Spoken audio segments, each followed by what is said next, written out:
I hope they don't come from the hospital, honestly.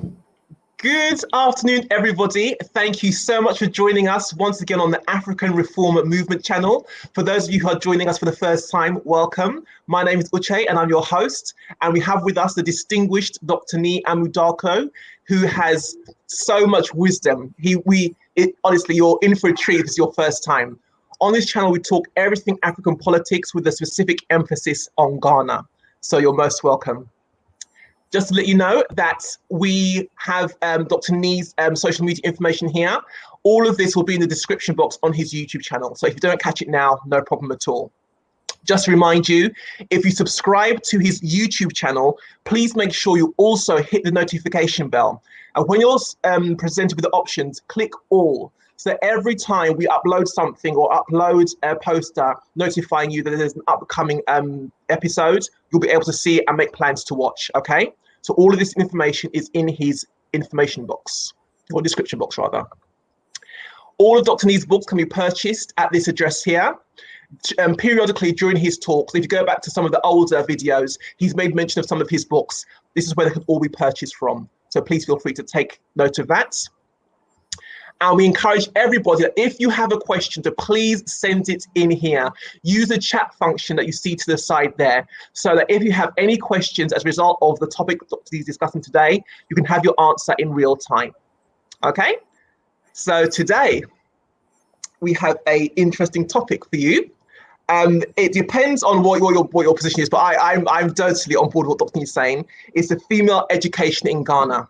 As a female, I have a particular interest in this. And if there's any women watching, you'll also have a particular interest in this. I want to hear Dr. Nii's thoughts and vision for female education in Ghana. So welcome, Dr. Nii, and over to you. Thank you very much, Uche, for your nice introduction. Today's topic, female education in Ghana, is very, very dear to my heart. Extraordinarily dear to my heart, because I believe that the wealth of Ghana actually is with the female group. As our learned Dr. Aggrey said before, an educated man is an individual, but an educated female is a whole town. Today, we're going to go into what exactly that means and why did he say that, and how we can make that part of government policy to make sure that we get one town from one woman. Can you please have the first slide? You may. Okay. Okay, here we go. Sorry, let's get to the first one. That's all right. I think the first one, yeah. Like I said before, an educated male is an individual, but an educated female is a whole town. Next slide, please. What is education? This is a very difficult thing to answer, but for me, it's quite simple because I see education as a transfer of the factors of success from one generation to the other. The factors, the ingredients of success from one generation to the other. The ingredient could be knowledge, it could be skills, it could be experience, it could be whatever, wisdom, whatever. When one generation transfer what has made it successful to the next generation, that to me is education.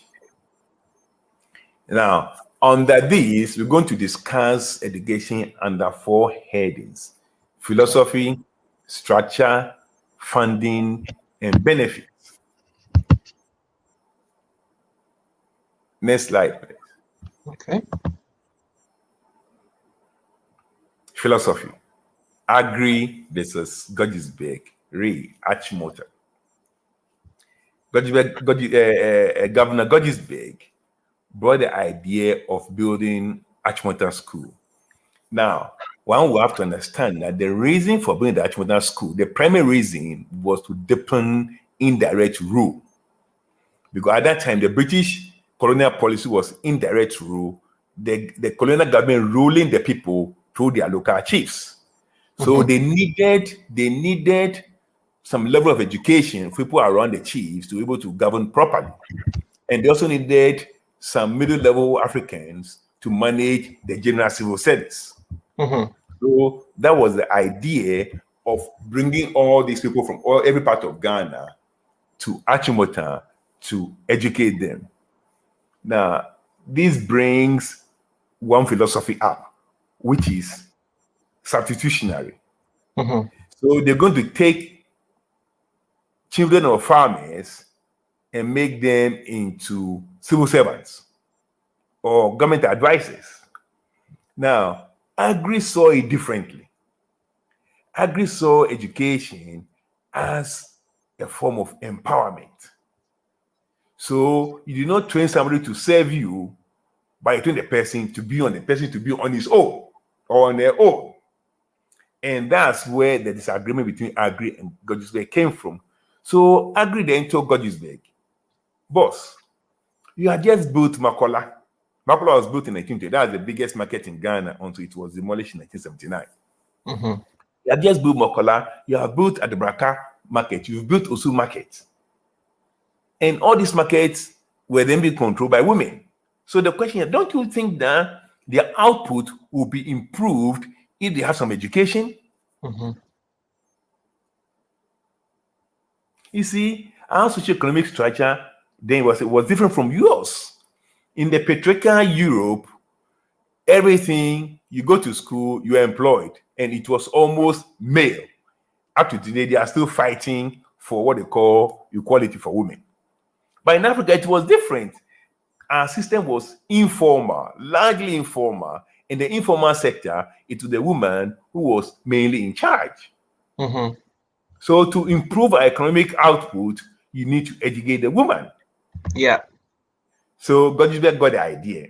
Now, this brings the two fundamental philosophies of education: substitutionary or complementary. Complementary is when education enhances existing skills and makes existing skills more profitable. Substitutionary is when new skills are supplanted by new skills. So when you take a farmer's child and turn him into a driver Mm-hmm. for the governor, you have substituted one profession with another. When you take a farmer's child and you make him an agriculturist, you have complemented an existing skill with new information, new knowledge. Mm-hmm. So you're making him a better farmer. When you take a Mokola woman's daughter and you make her a nurse, you have substituted one existing skill with a new one. But when you take a Mokola's woman's daughter and you taught her commerce, or you taught her something that would improve her skills as a Mokola woman, it is complementary. Mm-hmm. Now, when you look at it that way, then you appreciate where Ghana is today, whether we have followed the Aggrey's method or Aggrey's view of education or Godgisberg's view of education. Because from Aggrey's point of view, education is for empowerment, so that whatever somebody knows before, the person knows even better after being educated. But Godgisberg saw it as a way of training people to serve the government. And today, we are all screaming unemployment because we have not inculcated Aggrey in our educational policy. Mm-hmm. We have all been trained to be employed. So if there is no employment, there is unemployment. Yeah. Now, these are the fundamentals. If you are thinking of education policy, you got to look at these things very, very closely and how to deliberately plan it so that you get the desired results. That is the philosophy. Mm-hmm.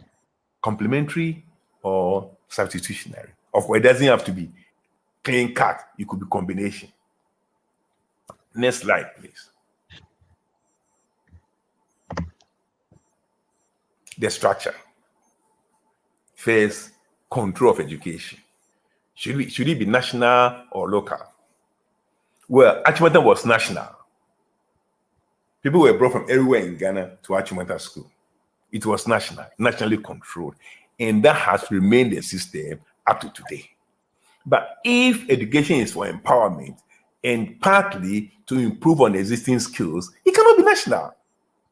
Because every area has different strength, economic strength. The education that will empower the son of a fisherman is not the same that will empower the son of a cocoa farmer or the son of a dairy farmer. And that's the reason why under ECOFED, one of the education is one of the six core services that the state government will have control over. Because the state government can then, of course, there will be general knowledge about mathematics, about history, about this. But when it comes to empowerment, the life skills subjects, there's going to be tailored according to what the economy of the state needs. So people will be empowered to be operational in their state. So that is one, the structure. It has to be controlled from the state level. The second one is the curriculum, and that flows from what I've just said. The curriculum is going to be pan everywhere the same thing. No.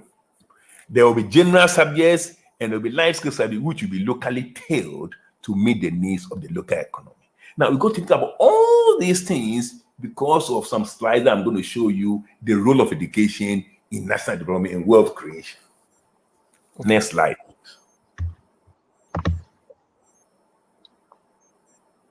Good funding. You could see there are three ratings there: preferential, flat, and means testing. Flat, let me start with flat. The ARM, African Reform Movement policy concerning funding is that from class 1 to the end of JHS will be free for every Ghanaian. That is flat. For every Ghanaian, okay, who goes to a public system.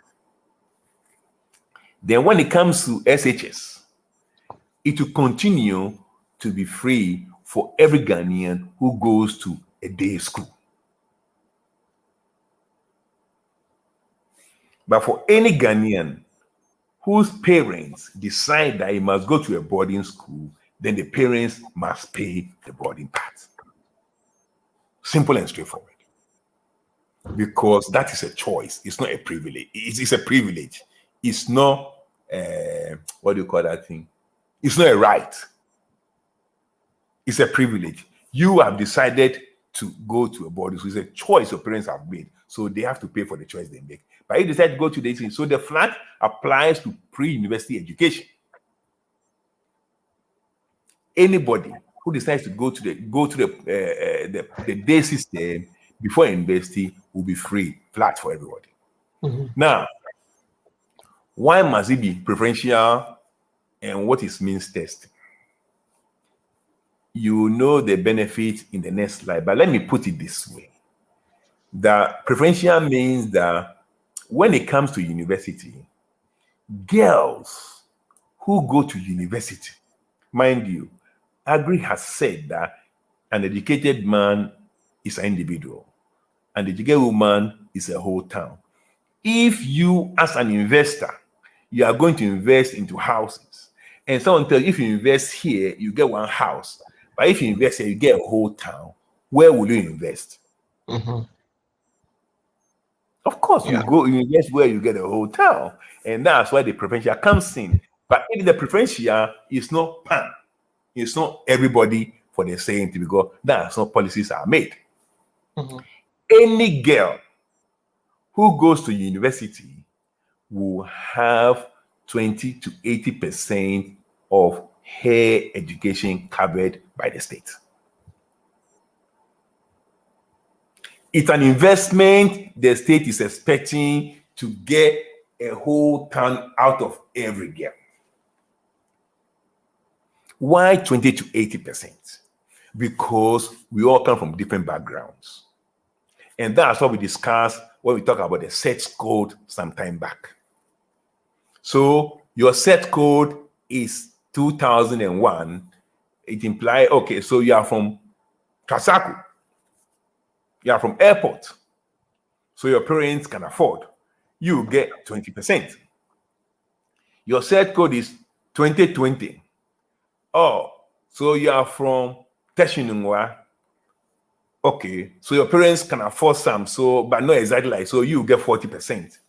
Or your test code is your set code is 2050. Oh, so you are from Buko or Choco, so you are quite needy, so they still give you 80%. All right, so the preferential is between boys and girls, but the means testing separates the haves from the have-nots. Now, education must respond to national needs. Okay, so the state will decide that we need more lawyers, we need more accountants, we need more agriculturists, we need more doctors, we need more nurses, we need more teachers. Now, those areas where we call workforce shortage or areas of need, they will get 20% in addition to the 20 to 80%. So that becomes 40 to 100%. So that if a girl from Choco gets admission to one of the courses that is on the occupation of demand list, then that girl will get 100% funding. If a girl from Trasaco gets the same job, that girl will be funded 40%. Now, the question will arise, what about the boy, also from Choco, who gets admission to the same place? That's a different scheme. That's a scheme of scholarship to be managed by state governments. Okay, that's a scheme of, and that's a different one that will be managed by state government. This is national policy. Because we know that when you take one girl from class 1 to university, you are actually saving a town. And that's where the investment must go. Next slide.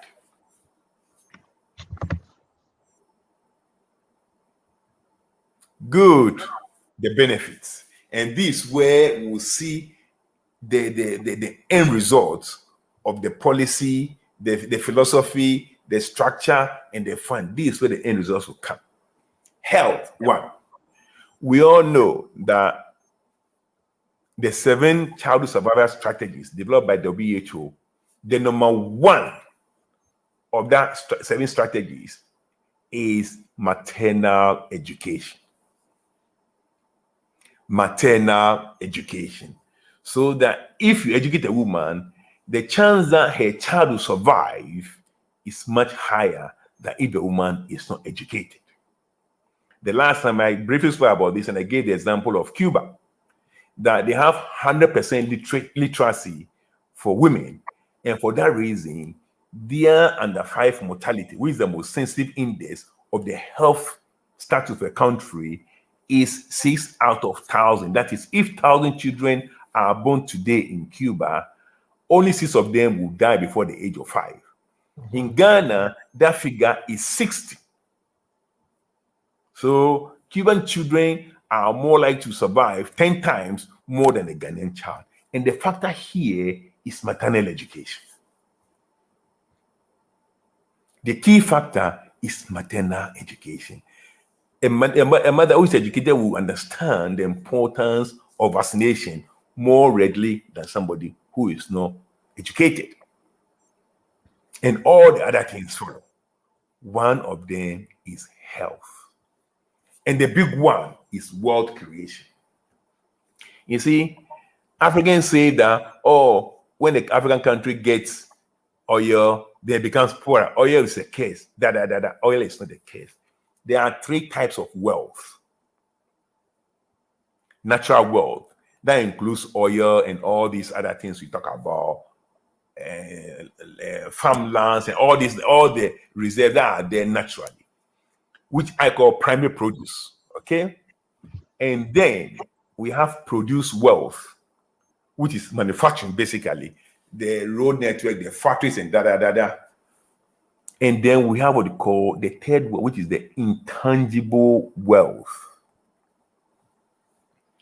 What has been shown comprehensively that in advanced countries, natural wealth contributes only up to 3% of the total wealth of the country.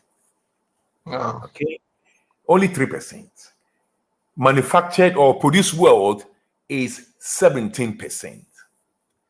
And 80% of the wealth of the developed world is from intangible wealth. Now, what makes up intangible wealth? And this is where the thing is. This is what Aggrey saw 100 years ago. What makes up intangible wealth? Intangible wealth is made up of two big groups, which I'll summarize here as rule of law and education. Okay, rule of law and education. Summary. I can go into a bit more. Rule of law, which basically talks about effective government, good judiciary system, trustworthiness, good property rights. All these things constitute the rule of law, which is a big part of intangible wealth.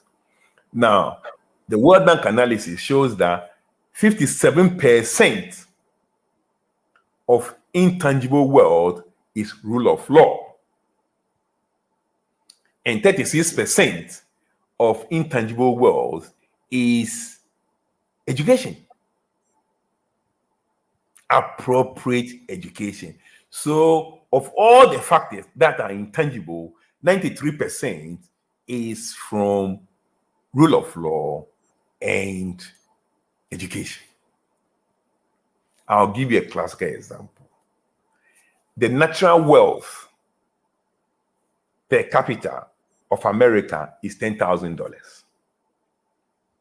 The produced wealth per capita of America is $80,000.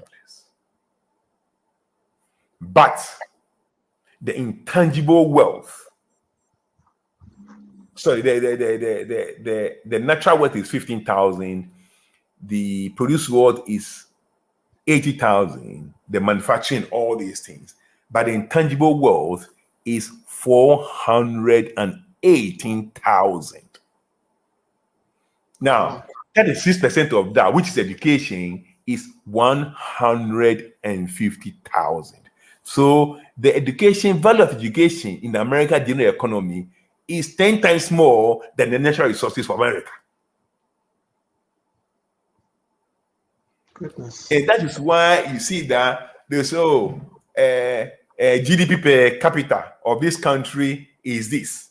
But America is wealthier than that country because the overall wealth of America, adding the intangible wealth, trashes the GDP. Now, in the OECDs, right? In the OECDs, the 30 wealthiest nations in the world, let me do it this other way. Switzerland, on the rule of law count of 100, Switzerland scores 99.5. Almost a perfect place. Now, America scores 91. And for the OECDs, all the OECD, 30 wealthiest nations, the average is 30. Do you know the rule of law, the intangible wealth, the rule of law component for Nigeria? The rule of law is 5.8%. So it is not the case, it's not oil, which is the case of Nigeria, or for that matter, oil, which is the case of Angola, or for that matter, oil, now a case for Ghana. It is the rule of law. Bad judiciary system, no trust in the system, no effective government. These are the multipliers of any productive ventures in the economy. When they are down, your intangible wealth reduces. The average for sub-Saharan Africa is 28%. That's why we are poor. Okay. Now, of this figure, 36% of intangible wealth is education. And that is what Aggrey saw and told God, no, the women have to be educated because they hold our informal economy. If they are educated, then we are getting 36 times more than what we have that others have gotten if they're not educated. Mm-hmm. And that is the point. Wealth creation, 36%. Intangible wealth is 80%. Natural wealth is 3%. Produced wealth is 17%. Now, this 80%, which is intangible wealth, 36% of that is education. So multiply 36, multiply 80 by 0.36. Education alone is more than 25% of total wealth. Education alone is more than natural wealth and produce wealth put together. Education alone is more than the cocoa or the gold or the oil plus all the factories we have built in Ghana. That's the scenario in America. Education alone.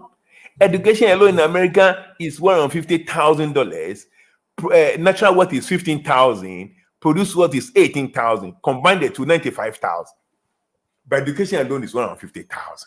Translates them. The same thing will apply if you have appropriate and proper education in Ghana. Complementary education. So when you have a system where the drivers of the economy, the small business sector of the economy, which is driven by women, they are not educated, then you know that you are reducing your national total wealth. And that is where Aggrey was coming from. How has that informed our education system? And this is why when you are planning on funding, it must be preferential. Because you know that these people who manage and who own the economy need to be educated. That's the only way you have wealth, not quadruple, but 36 times more. And I'll give examples at the end of it. Number 3, population control, I've said before. If my grandmother had my father before she turned 18, yes, before she turned 20, she had 2 children. Mm-hmm. Now, if you are around today, she will finish SHS by 18. If she goes to university, she'll finish university by 23, 24, depending on what she does there. So obviously, she's not going to have any children before then. And that's the reason why the more you go to school, the lesser children you have, because that's the nature of the beast. When today, as we speak, the fertility of Cuba is 1.75. Okay. So they are not even, parents are not even borning themselves. Let me use that word. In 1960, both Ghana and Cuba were about the same, 6.77 million people. Today, Cuba is 11.2. Ghana is more than 30 million. God, the population is well educated. We're just having children. And you and I know that all things being equal, if I have 11 children to look after, and you have 30 children to look after, all things being equal, the 11 children will enjoy better standard of living. Mm-hmm. Okay. Even at independence, when we're 5.5 million, we couldn't feed ourselves. We have the same land. We are on the same land. Ghana hasn't increased in land size. Ghana, the river bottom hasn't doubled in volume. We are on the same land. Now 30 million people. How do we feed ourselves? Mm-hmm. You see what I'm saying? But when women are educated, this population control becomes easy. Mm-hmm. And Yeah. national development. Excess profit means reinvestment and more employment and expansion of the economy. That's what happens when wealth is created. And that's what will happen when women who hold the small scale business. I mean, in Australia, the economy, 70% of the Australian economy is in small scale. 96% of employers are small scale. In Ghana, this small scale area is hugely dominated by women. And therefore, if they are properly educated and they step into it properly, you realize that we'll have more money for reinvestment, for expansion of the economy. That is why it is important. That's when woman education is crucial. And that's what Aggrey meant by saying that if you educate one woman, you get a whole town. Because he understood the ripple effect even then. Mm-hmm. Today, we don't understand. Next slide, please. Personal examples. Great. I should take short time here to finish. Personal examples. The number one is the education. I'm sure people know that she was a financier of Nkrumah CPP. This woman almost single-handedly financed the independence of Ghana through the CPP. She was a Mokola woman, a businesswoman in the Mokola market. She was my own grandmother's cousin. My grandmother's grandfather, called Osei Richter, was a brother of Dede Ashishen's grandmother, called Amma Richter. My grandmother always said, "Oh, school few Dede here about way. The little school Dede went, she bypassed all of us. They just finished middle school. Middle school. I'm not going to say, she wasn't harder working than myself. But because of small education, because she finished middle school, she bypassed all. When they didn't know how to go to bank and go and borrow money to expand business, they understood that. They were saving their money small to build, but she expanded and exploded. She died very young in 1961. By the time she died in 1961, she had houses in Accra. She got fishing trawlers and things like that. My grandmother, one of 35 siblings, built a house first. In fact, she built her only house in 1964 when her cousin, who was younger than her, had built houses and had fishing trawlers because of just that little education. That tells you that education is a multiplier. Education, if my grandmother had a bit of digital education, I'm sure she would have done the same, if not better. And that's a clear example. What education can do to skills originally there, complementary, adds to it. Dede education, a clear example. Then Aku. Who is Aku? Aku is my grandmother's only daughter. You know, Makala woman, only daughter, she took her to Aburi Girls. At that time, probably one of the best girls' schools, secondary schools in Ghana. But Mangana took her there, not with the mind of complementary education, but with the mind of substitutionary education, so that her daughter will come out and be a lady and work in government office. Not that a daughter will come out, take over a job and make it better.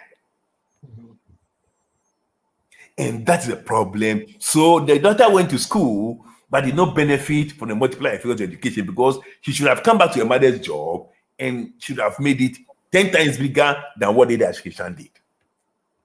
But when she finished, then she went to work in Osu Castle, then the seat of government, which is just about 200 meters from her house. Oh, you know, she was a big lady in town. When she was walking to work, hey, nobody. But she was employed. That's the gorgeous way of one. Subservience. You are trained to be employed and to serve, not to be empowered to take over the original skills, the local skills, and make it big. And that is why the Jews are different. When they go to school, they go there to go and learn, to go and improve their family business. But we don't understand this way. Who is Mary? Mary is our friend. She gets friend principal, and now she's my friend. Went to school in America, did everything in America, got to the top level in the oil industry, working with Tulo. Mary now has started working with Tulo, and she's now a baker. And I can tell you that there will be no local baker in Accra that will serve Mary in 5 years' time, because she's now making the education a complementary factor to her own natural skills. She's employing people now. Only a few days ago, she was an employee herself, giving job to people, helping people out. She's going to expand because she's making education a multiplier. She's making education a multiplier. Now, what Mary is doing, if she decides to explode, I'm telling you, in 5 years' time, she'll occupy Ghana. Because she knows what the local bread maker doesn't know. Where is Osu Night Market? It's probably the busiest night market in Ghana. It looks like every time I'm talking about Osu, I'm sorry, that's where I came from, okay? I'm sorry I gave you the best place on the earth. It's not my fault. Anyway, Osu Night Market. Osu Night Market is like a food court, okay? When you come to Melbourne and go to the food court in Melbourne, 99% owned by men. When you go to Osu Night Market, 100% owned by females. But the operator in the Melbourne food court can get mortgage and can build a house and can do everything that anybody who works anywhere in Melbourne can do. But the Osu Night Market woman cannot do the same. Why? Because they are all illiterate. Or largely illiterate. So you see the wealth that we are losing. If we have a city like Accra, and almost all the people there in the night market are literate and semi-literate, then you know the wealth we are losing. Now, when these women are trained, properly educated, and their skills are complemented by education, proper education, focused education, Osu Night Market will become like a food court in Melbourne. And then the woman, like my grandmother, who look after my aunt, her husband died when my aunt was 8 months. She looked after her 4 children. She looked after her nephews and nieces. She looked after her grandchildren, including myself. She looked after her grand-nephews and nieces. One woman. So Aggrey was right. Now, this is what will happen if Osu Night Market women get the proper and appropriate education. And I'm telling you that it's not only going to change their life, it's going to change the life of Ghana, because we know education contributes more than 25% of the total wealth, whereas natural resources and produce wealth is only 20%. Put them together, education trashes them. And that is why female education in Ghana, for me, if power is given into my hand, I know what I'm going to design. What I've told you here is just the overview, but I know how I'm going to tailor it state by state, because every state has got its own strength. And I believe that when that strength is augmented by education of women, Ghana will explode. Our GDP will double in less than 4 years. I'm telling you. Ciao, Omaniaba. Thank you, as ever, Dr. Nii. Very, very insightful. Very insightful indeed. So let me see here. Got a few comments here. Okay, right. This one here. This is from Shika. She says, I think students' address code alone should not determine the school aid they get. He or she could be a maid in Trasacco or the Bukom boy's mother in the smoked fish baroness at Makola is the last bit. What do you think? You see, like I said before, we always start from somewhere. And I said, this is just an overview. Now, when means testing doesn't just mean the set code is the beginning. Okay. The set code definitely separates separate is a socioeconomic differential that separates different socioeconomic levels in society. Now, when it comes to a particular individual, of course, there will be forms that will be filled, there will be things that will be done. But definitely, the set code is the beginning. And I'm telling you that in more than 90%, it's the true state of affairs. Mm-hmm. Yeah. Okay. There could be one maid servant here and there. There could be one baroness here and there. But the overall picture, and that's what policies are meant to be. Policies are meant to save the overwhelming majority. So even in the exceptional circumstances, we realize that the overall scheme of things, the set code will still be the most appropriate place to start and work with. Okay. Okay, I hope that answers that for you, Shika. And here's another one from Shika. A good demonstration of that rule of law ratio is between diamond-producing countries in Africa, comparing the high success of Botswana to the disaster of Sierra Leone. Yes, that is the thing, because what the rule of law does, it multiplies the natural produce. Mm-hmm. So where there's rule of law, because you see, the World Bank in the study said that at the end of the day, rich countries are rich largely because of human skills and the quality of institutions that support economic activity. Mm-hmm. And that is the judiciary, property rights. In Ghana, somebody can sell land to you to start a business and go and sell the land to 3 other people. Mm. You see, property rights, rule of law, judiciary, effective government. When you have this and 2 countries produce the same amount of diamond, the one that has this will get 10 times from the diamond, while the one who doesn't have will get half, because half of the diamond will even be stolen and there will be no accountability. So yeah, it is true. When you compare Sierra Leone to Botswana, you see clearly that something is adding to the diamond being dug from Botswana. So that is very correct. Okay. Well, those are all the comments that we have in the moment. If there's anybody else who has any, you have 2 minutes to type them up now. If not, I'll just let Dr. Nii add a final wrap up. If there's anything else you want to say about this, Dr. Nii? Oh, no further comments. No further comments. There's no further comments in the inbox. Okay, all right. Yeah, so brothers and sisters, look, at the end of the day, we are looking at making our country work again. And the starting point is to invest in somebody who will give you a whole town, not somebody who will give you one town, one house.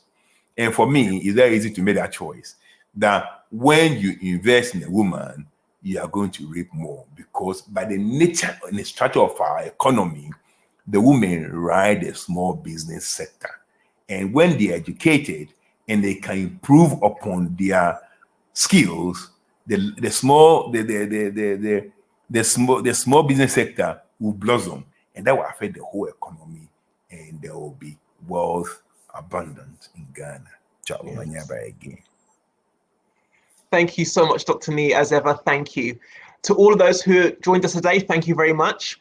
I want to encourage you again, please don't forget to share these videos, because that helps get the word out.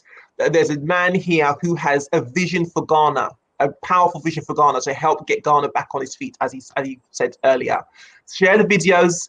Let people join us at 12 o'clock on Saturdays. Let them participate in the live stream. Any questions that they have, Dr. Nii can answer them. Any doubts that they might have, Dr. Nii can help put their mind at rest. So please bring people to this channel. Please direct them to his social media accounts as well. But once again, thank you for joining us, and I hope you enjoy the rest of your day, wherever you are. For me, it's afternoon. For Dr. Nii, it's night. But it's night here. Yeah, it's getting to 10 o'clock. Yeah, it's all beautiful. Thank you very much. No problem. Right. Take care, everybody. Have a great Saturday. Bye-bye.